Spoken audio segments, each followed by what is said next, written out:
morning to all. Bodo Crime News 24 आव नोंथांमोनखौ बरायबाय।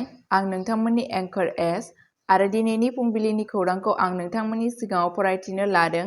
आसा खालामो नोंथांमोना खौरांखौ जोबजासे खोनासंगोन। गिबि खौराङावनो दङ। गुवाहाटीआव गावखौनो बुथारनायनि सिगां बिसि आरो उदै फिसाजो बाथुलखौ बुथारदों फिसाया। 10 फेब्रुआरि मंगलबारनि मोनायाव गुवाहाटीनि बामुनि मैदान रेलवे कल'नियाव सासे सुबुङा गावनि बिसि आरो फिसाजो बाथुलखौ बुथारदों। बुधबाराव गोथै सह'खौ नागिरना मोननाय जादोंमोन होनना खौराङाव फोरमायनायखौ मिथिनो मोननाय जादों। पुलिसआ फोरमायनाय बादियैब्ला थैनाय सुबुंफोरनि सिनायथिखौ जुलि देखा, बिनि फिसाय लहित ठाकुरिया उर्फे राथुल आरो बिनि फिसाजो रितिका देखा होनना सिनायथि होदों। नसुंसेनि सुबुंफोरा पुलिसनो खोन्थादोंमोन दि बिसोरो हरनि समाव न'आव दावराव-दावसि खोनादोंमोन। बिथांमोनहा पुलिसनो खौरां हरो दि न'आ सन्देह गोनां महरै फुङाव गेवनाय नङामोन। उनाव पुलिसआ फैदोंमोन आरो गोथै सह'फोरखौ नागिरनो दरजाखौ खेवदोंमोन। फिसाया फासि नांनायनि सिगां बिसि आरो फिसाजो बाथुलखौ खास्रि-बिस्रियै बुथारदोंमोन। आरोबाव गुदि खिथाखौ नेथ'नाय जादों। एइचएस फाइनेल आनजादआ 2025 दिनै 13 फेब्रुआरिनिफ्राय जागायगोन। आसाम हायार सेकेन्डारि एइचएस जोबथा आनजाद 2025 आ दिनै 13 फेब्रुआरिनिफ्राय जागायनो थियारि, जेराव गासै रायजोआव 3,06,925 फरायसाफोरा नुजाथिनो गोनां। आनजादनि समफारिखौ मोननै शिफ्टआव बोखावनाय जादों। फुंनि शिफ्टआ फुंनि 9 रिंगानिफ्राय बेलासिनि 12 रिंगासिम जागोन। फारसेथिं सानजौफुनि शिफ्टआ बेलासिनि 1:30 रिंगानिफ्राय जागायगोन आरो बेलासिनि 4:30 रिंगायाव जोबगोन। मोनब्रै आयदाफोरनि गेजेराव बयनिख्रुइ बांसिन आनजाद होगिरिफोरा आर्टस आयदानिफ्राय, जेराव 2,30,091, बेनि उनाव साइन्स आयदानिफ्राय 57,724, कमार्स आयदानिफ्राय 17,869 आरो भकेशनेल एजुकेसननिफ्राय 1,241। आनजादफोरखौ गोख्रों रैखाथि राहाफोरनि सिगाङाव गं 856 थिखानाय मिरुफोराव खुंनाय जागोन। मख'जाथाव दि आइजो बिनायसाफोरा 1,62,423, बे बोसोराव गावसोरनि हौवा बिनायसाफोरनि 1,44,502 अनजिमानिफ्राय बांसिन। थामथि खौराङावनो दङ। बिसायख'थिनि उनाव जाख्ल'नायनि उनाव सिबिआइआ दिल्लीनि सार्ड हान्था मेलानि मावख'गिरिफोरखौ खादों। बिसायख'थिनि उनाव मोनसे गेदेर आगानाव सेन्ट्रेल ब्युर' अफ इनभेस्टिगेशनआ सिबिआइआ दिल्ली हान्था-मेला बिफाननि सार्ड मावख'गिरिफोरखौ जाख्ल'नाय आरो घुस लानायनि दायाव खादों।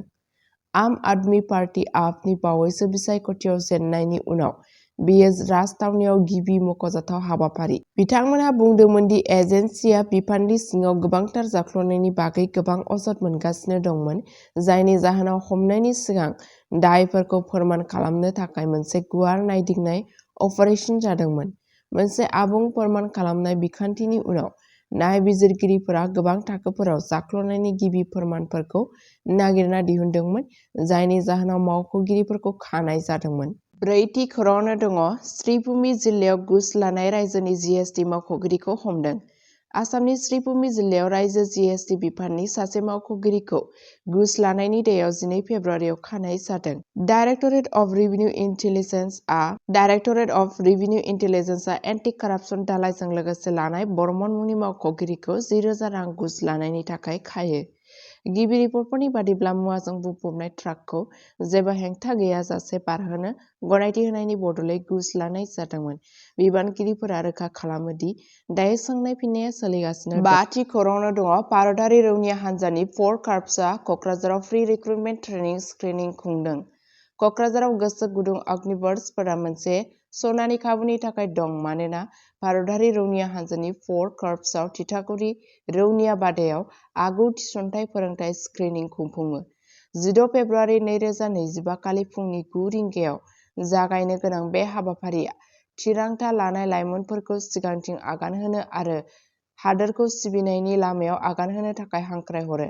बे हाबाफारिखौ रौनिया हान्जायाव जिउ राहानि गोब्राब दाबिफोरनि थाखाय मिजिं गोनां बिनायसाफोरखौ सिनायनो आरो थियारि खालामनो थाखाय महर होनाय जायो। जायगानि लाइमोनफोरखौ बाहागो लानो आरो गावसोरनि हायुंआरि सिबिथायनि सिमांखौ मोगथाङाव सोलायनो थाखाय बे खाबुखौ लानो थाखाय थुलुंगा होनाय जायो।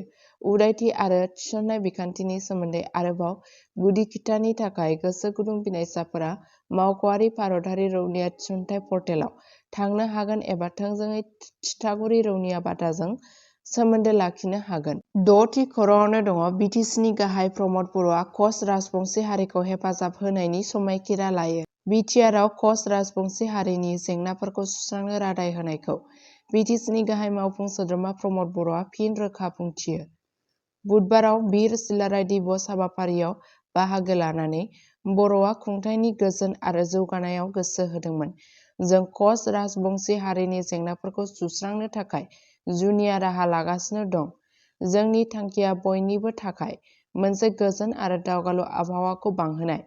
बिथाङा सिडलीआव सोलिबाय थानाय कच राजबंसि हारिमुआरि आरो बिजिरसं मिरुफोरखौ लुनायखौबो मुंख'दों, जायनि थांखिया हारिनि उन मोन्थाइखौ संरैखा खालामनाय। बर'आ बिटिसिनि बारग' गाहाय हाग्रामा महिलारिखौबो सोंखारिनानै बुंदोंमोन दि बिथांनि दैदेननायाव नोजोरनि आंखाल आरो सुबुंफोरा बेखौ नेवसिगारदोंमोन। इयुनखौ बिटिआर महर होनायाव बिथाङा जेबो बिफाव गैया होनना बर'आ बुंबावो। रायजोनि केबिनेट मन्थ्रि पीयूष हाजरिका, जाय बे हाबाफारियाव बाहागो लादोंमोन, थागिबि हारिफोरनि थाखाय सोरखारनि हाबाफारिफोरनि सायाव नोजोर होदोंमोन। बिथाङा फोसावदोंमोन दि गासै आसामाव मेडिकेल कलेजफोराव मोन 10 मासिफोरा हारिसायारि फरायसाफोरनि थाखाय थिखानाय जादों आरो मुलुगसोलोंसालिफोराव कच राजबंसिफोरनि थाखाय बांसिन थिखानाय खोथा होदोंमोन। हाजरिकाया फैगौ बिसायख'थियाव हारिनि राजखान्थियारि थान्दैखौ 3 निफ्राय बाङाइसिन 7 MLA सिम बांहोनाय फोथायनाय फोरमायदोंमोन। गुबुन गुबुन कच राजबंसिनि आफादफोरजों खुंजानाय बे हाबाफारियाव हारिनि दैदेनगिरि आरो मावथिफोरा बाहागो लादोंमोन, जायफोरा खौसेथि आरो साबसिन थान्दैनि गोनांथिनि सायाव गोसो होदोंमोन।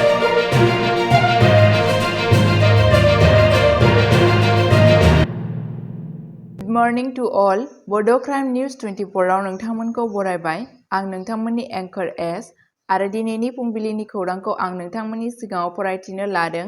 आसा खालामो नोंथांमोना खौरांखौ जोबजासे खोनासंगोन। गिबि खौराङावनो दङ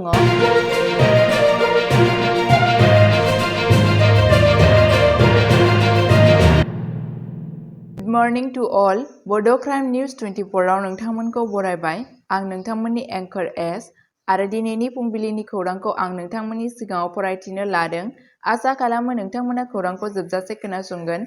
गिबि खौराङावनो दङ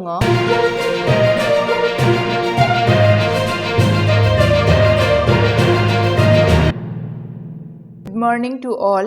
बड' क्राइम निउज 24 आव नोंथांमोनखौ बरायबाय। आं नोंथांमोननि एंकर एस आरो दिनैनि फुंबिलिनि खौरांखौ आं नोंथांमोननि सिगाङाव फरायथिनो लादों। आसा खालामो नोंथांमोना खौरांखौ जोबजासे खोनासंगोन। गिबि खौराङावनो दङ